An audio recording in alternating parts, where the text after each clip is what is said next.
Welcome back, friends. So, continuing the subject that we were discussing in our previous videos, the cleaning validation. आज की video में हम लोग discuss करेंगे about the sampling which are taken during the cleaning validation. अपने पास जैसे हम लोग बात कर रहे हैं अभी, हमारे पास दो तरह के सैम्पलिंग मेथड्स होते हैं, डायरेक्ट और इनडायरेक्ट. एक और सैम्पलिंग मेथड होता है which is practically not very suitable, the simulation. इसके बाद इनडायरेक्ट और सिमुलेशन के बारे में हम लोग अगले वीडियोज में बात करेंगे. आज का हमारा जो मेन टॉपिक है वो है डायरेक्ट सैम्पलिंग.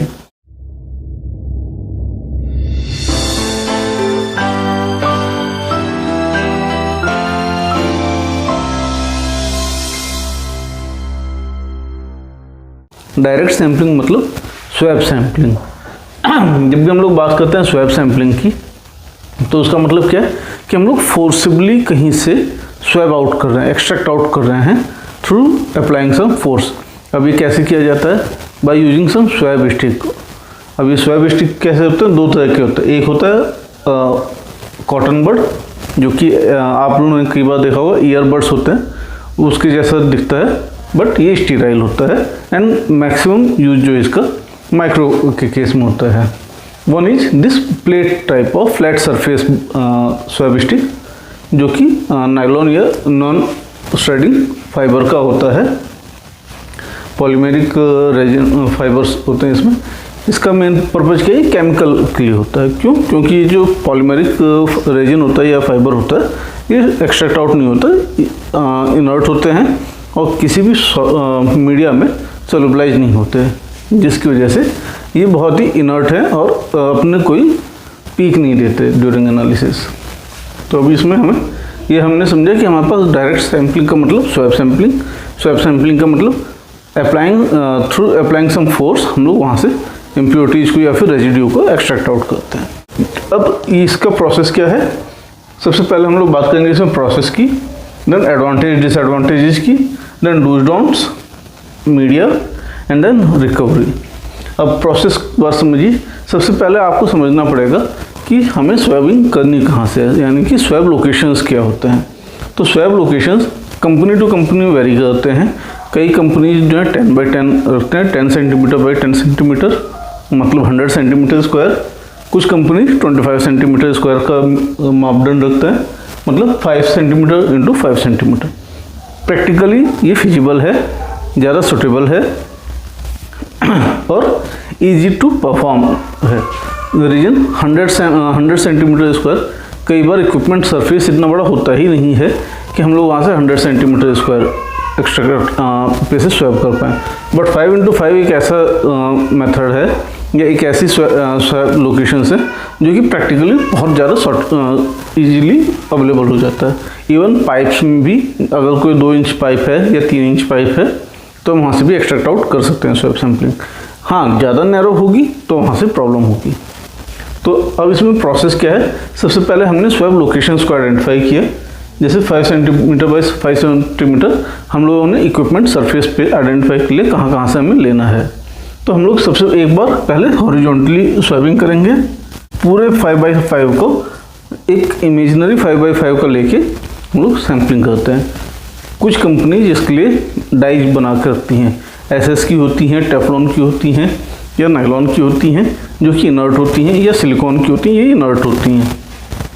लेकिन इनका डिसएडवांटेज क्या होता है? जैसे एसएस का अगर हमने डाइज लिया और हमारा सरफेस कहीं पे राउंड है तो उसमें ईजिली सूटेबल नहीं होता, फिट नहीं होता, फ्लैट सरफेस पे चल जाता है.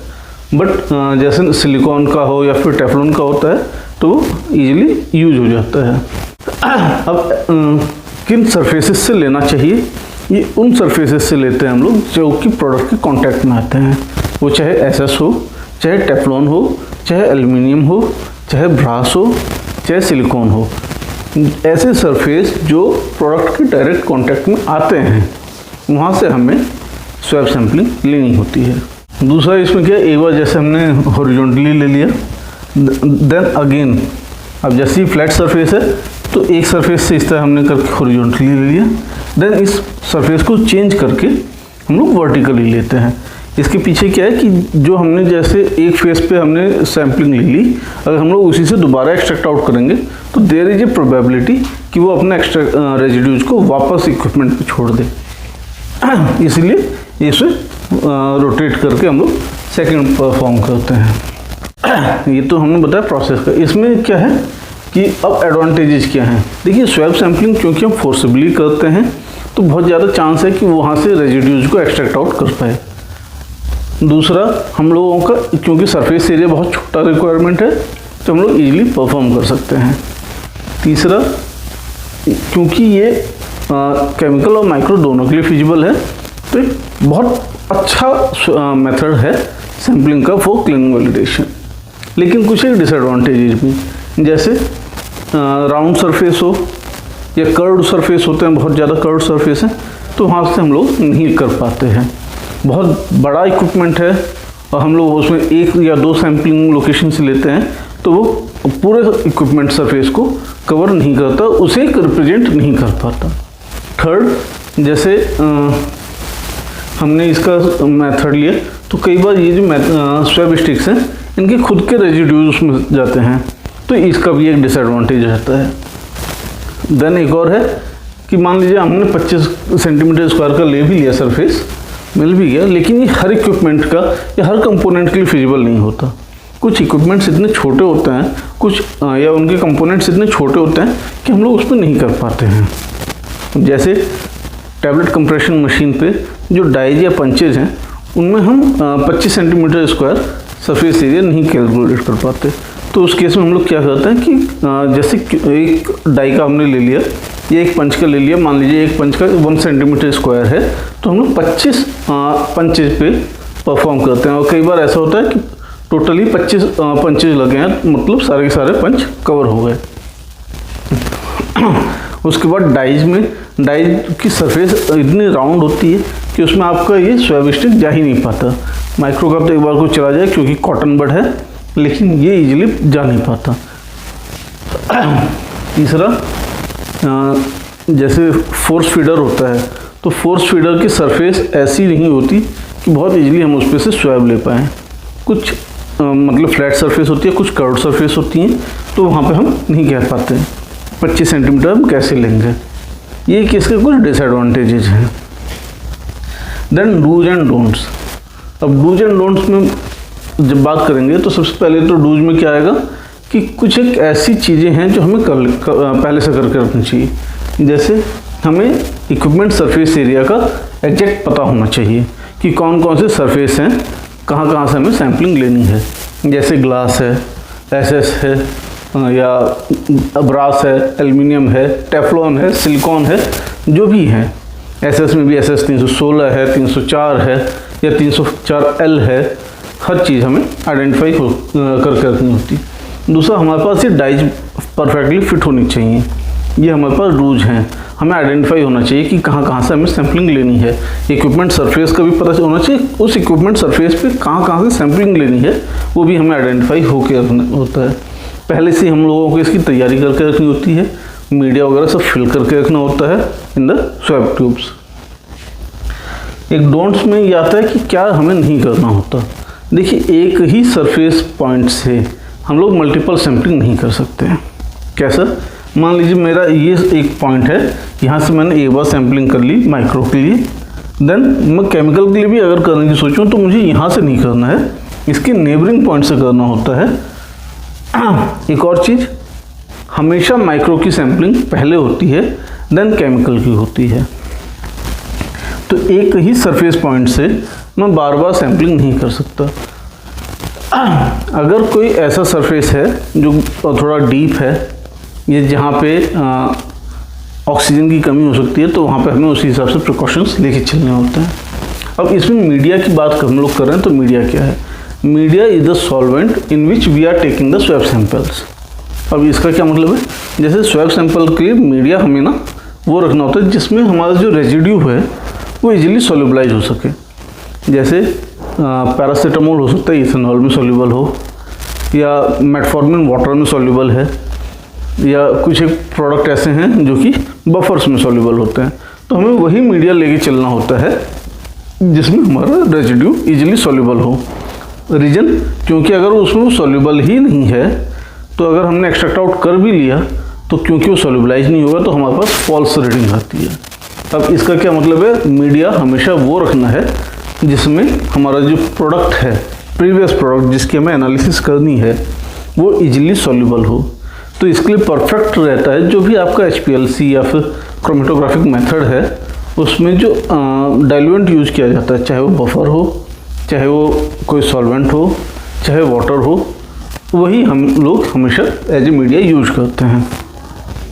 हमें ऐसा मीडिया यूज नहीं करना जिसमें मटेरियल सॉल्युबल ही ना हो। जैसे मान लीजिए मैं फिनाइस्टाइड की सैम्पलिंग करने जा रहा हूँ, फिनाइस्टाइड वाज माई प्रीवियस प्रोडक्ट, और मैं उसके लिए सैम्पलिंग करने जा रहा हूँ और मैं वाटर में जाऊँ जिसमें सॉल्युबल है ही नहीं, तो मुझे उसके लिए अलग से मीडिया बना के रखना होता है। So these all the preparation जो हमें पहले से ही करके रखनी होती है। अब ये मीडिया का रोल क्या है, ये मीडिया हमेशा इनर्ट होना चाहिए, इसकी अपनी कोई पीक नहीं आनी चाहिए, अपना कोई ऐसा ऑब्जर्वेशन नहीं आना चाहिए।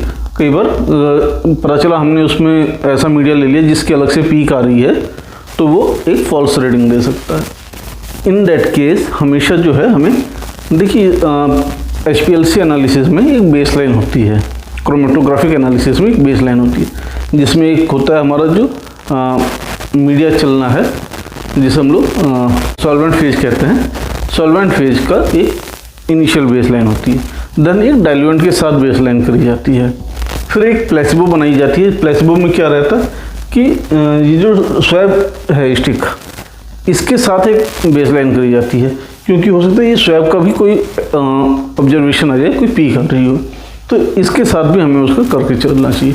इसी में हम लोग उसे कहते हैं कि हाँ जी ये हम बेसलाइन कर लेते हैं, उसके बाद ही हम सैंपल लगा सकते हैं। उससे पहले भी एक स्टैंडर्ड्स लगाए जाते हैं, that one is the separate part, जो कि एनालिसिस का पार्ट होता है। उसमें क्या रहता है कि सबसे पहले मीडिया लगाओ, फिर प्लेसिबो लगाओ, फिर उसका डाइल्यूएंट लगाओ, देन उसके स्टैंडर्ड्स लगाओ, देन एनालिटिकल सैंपल्स लगाओ। तो that one is a separate part, हम लोग आगे किसी वीडियो में डिस्कस करेंगे।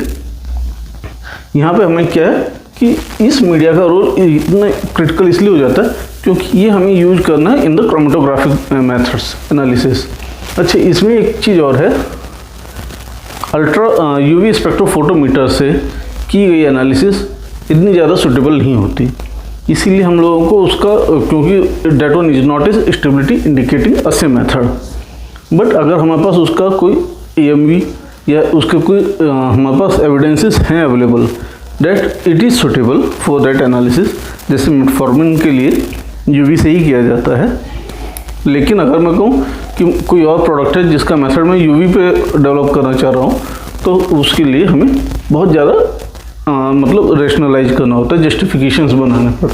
वहीं अगर मैं क्रोमेटोग्राफिक ले लूँ तो क्रोमेटोग्राफिक में मेरे पास ईजिली हो जाता है। एक रीज़न ये भी है क्योंकि जब भी हम बात करते हैं स्पेक्ट्रोफोटोमेट्रिक से, यानी कि UV से या IR से, तो हमारे पास इतना जो LOD या LOQ लेवल है वो इतना लो नहीं आ पाता, उतना प्रिसाइज नहीं हो पाता मेथड, इसलिए हम लोग वहाँ पे थोड़ा सा इतना उस पर बिलीव नहीं करते।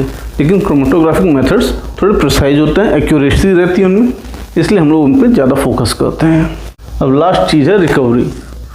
This recovery is the calculation factor जिसके अगेंस्ट में बाद में एनालिसिस के टाइम पे रेजिड्यू कैलकुलेट करता हूँ। लाइक मान लीजिए मैंने कहा यहाँ से मैंने स्वैब सैम्पलिंग करी और उसका ऑब्जर्वेशन आया, मान लीजिए मेरे पास जो एक्सेप्टेंस क्राइटेरिया था वो 10 ppm था,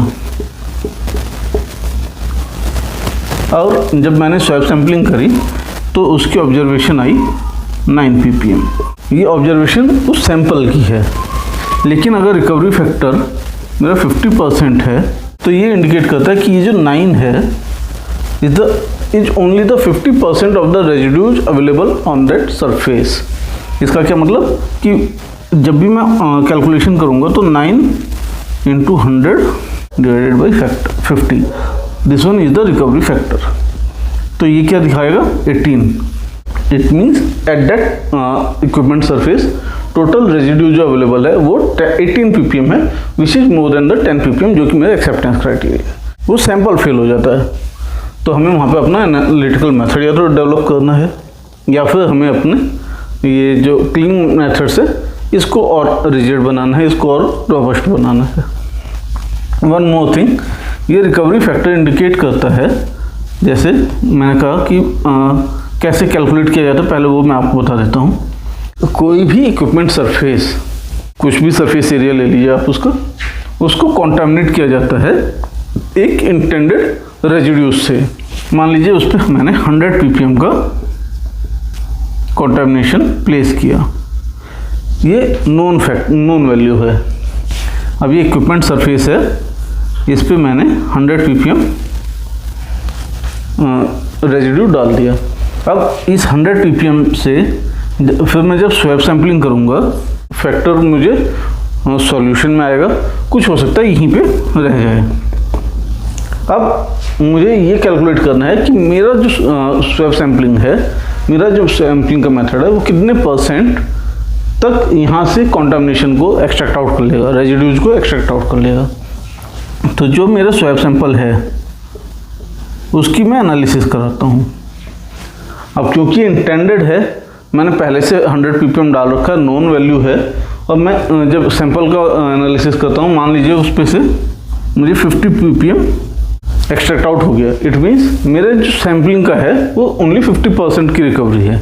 100 मैंने उस पर एक्स्ट्रा स्प्रे किया था, 100 ppm मैंने उस पर कॉन्टामिनेशन डाला था, अब उसमें से सिर्फ 50 ppm आया।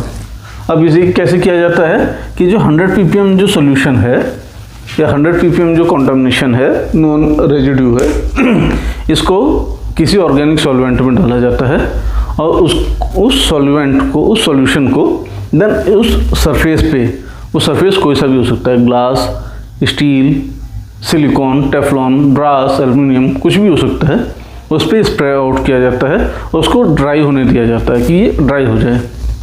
देयर आफ्टर जो मेरे पास मीडिया है और जो स्वैब स्टिक है, उसकी हेल्प से हम लोग एक्सट्रैक्ट आउट करते हैं। वही मेथड, एक बार हॉरिजॉन्टल एक बार वर्टिकल। अब इस तरीके से हम लोग ये आइडेंटिफाई करते हैं कि अप्रॉक्सीमेटली उसने कितना % रिकवर किया, कितनी एक्यूरेटली उसने यहाँ से कॉन्टामिनेशन को एक्सट्रैक्ट आउट किया, रेजिड्यू को एक्सट्रैक्ट आउट किया। अब इसका एक क्राइटेरिया भी है कि अगर ये 80% से ऊपर रहता है तो बहुत अच्छा है, अगर 60% से ऊपर है तो ठीक है, सेटिस्फैक्ट्री है, बट अगर 60% से कम आती है रिकवरी फैक्टर तो आपको अपना सैम्पलिंग मेथड इम्प्रूव करने की ज़रूरत है। मतलब वहाँ पे आपको और देखना होगा कि क्या मैं इसमें ऐड कर सकता हूँ या क्या इसमें से माइनस कर सकता हूँ, क्या मैं इसमें मॉडिफिकेशन कर सकता हूँ। इसके अलावा एक और चीज़ है कि अगर यही जो रिकवरी है 95% से ऊपर आती है, मान लीजिए 96 आ गई, 98 आ गई, तो आपको इतनी कैलकुलेशन करने की जरूरत नहीं होती। वहाँ पे हम ये लोग मान के चलते हैं कि हाँ जी ये ह्यूमन फैक्टर की वजह से 1-2% रह गया होगा, बट फिर भी हमें रिकवरी फैक्टर लेके चलना चाहिए। जैसे मान लीजिए 95 भी आ गई तो हम लोग उसी हिसाब से करेंगे, यहाँ पे फिर 9 × 100 डिवाइडेड बाई 95 हो जाएगा, उसी हिसाब से मेरे आगे वैल्यू आ जाएगी। तो यहाँ पे इस तरीके से हमें रिकवरी फैक्टर के अगेंस्ट मल्टीप्लिकेशन करना होता है। इसको इस तरीके से भी ले लीजिए कि अगर मेरा 50% की रिकवरी है तो जो भी मेरी एनालिटिकल सैंपल का ऑब्जर्वेशन है उसको मैं 2 से मल्टीप्लाई करूँगा। अगर यही ऑब्जर्वेशन मेरी 75% की आती है रिकवरी फैक्टर, तो फिर मैं उसे क्या करूँगा कि 4/3 से मल्टीप्लाई करूँगा। इसी हिसाब से इसकी वैल्यू चलती रहती है। तो this one is all about the swap sampling, and in the upcoming video हम लोग रिंग सैम्पलिंग की बात करेंगे। हाँ, हम लोग जैसे कह रहे थे सैमुलेशन की, सैमुलेशन का एक मैं आपको ब्रीफ डिस्क्रिप्शन बता देता हूँ। इसका मतलब क्या होता है, सैमुलेट करते हैं हम लोग पूरे प्रोसेस को। क्या मतलब, जैसे एक प्रोडक्ट चल गया, उसके बाद हमने क्लीनिंग कर ली, अब हमें सैम्पलिंग करनी फॉर क्लीनिंग वैलिडेशन। तो हम लोग क्या करते हैं कि उसमें डमी मटेरियल को, जैसे स्टार्च हो गया या टैल्क हो गया, उसको पूरा प्रोसेस कैरी आउट करते हैं। जैसे उसकी ग्रेनुलेशन करेंगे, उसकी कंप्रेशन करेंगे, उसकी पैकिंग करेंगे, एवरीथिंग। फिर उस जो सैंपल जो प्रोडक्ट बन के आया उसको हम लोग एनालिसिस करेंगे। अब ये जो डमी मटेरियल होगा इसका लॉट साइज कितना होगा, जो हमारा बेस्ट साइज है, minimum best size which is identified on the equipment train, उसके अगेंस्ट हम लोग एनालिसिस करेंगे, मतलब पूरा प्रोसेस में इवेलुएट करूँगा, पूरे प्रोसेस को मैं कैरी आउट कर लूँगा, देयर आफ्टर ही मैं उसकी लास्ट स्टेज पे जाके एनालिसिस करूँगा। फॉर दैट रीजन ये इतना प्रैक्टिकली फिजिबल नहीं है, इतना ज़्यादा सूटेबल नहीं है, बट हाँ इसमें जो हमें कंटामिनेशन मिलेगी वो एक पूरे इक्विपमेंट ट्रेन की मिल जाती है, ऑल्दो वो लास्ट में मिलती है जब मेरा पूरा प्रोडक्ट चल चुका है। हो सकता है जो मैं प्रोसेस उसके बाद और भी कई सारे प्रोडक्ट इक्विपमेंट ट्रेन पे चल चुके हों। फॉर दैट रीजन ये इतना ज़्यादा प्रैक्टिकली फिजिबल नहीं है, इतना सूटेबल नहीं है और इतना रिकमेंडेड भी नहीं होता। अदरवाइज ये भी एक मेथड है but not very regulatory acceptable, but not very acceptable on the regulatory perspective. Maximum जो सैम्पलिंग होती है आपको डायरेक्ट और इनडायरेक्ट पे मिलेगी, यानी कि स्वैब और रेंज पे मिलेगी। इसमें एक और चीज़ मैं बता दूं, स्वैब सैम्पलिंग इनको हम लोग स्पेसिफिक केमिकल एंटिटी के अगेंस्ट करते हैं, इसे हम लोग स्पेसिफाइड एनालिसिस या स्पेसिफाइड सैम्पलिंग भी कहते हैं।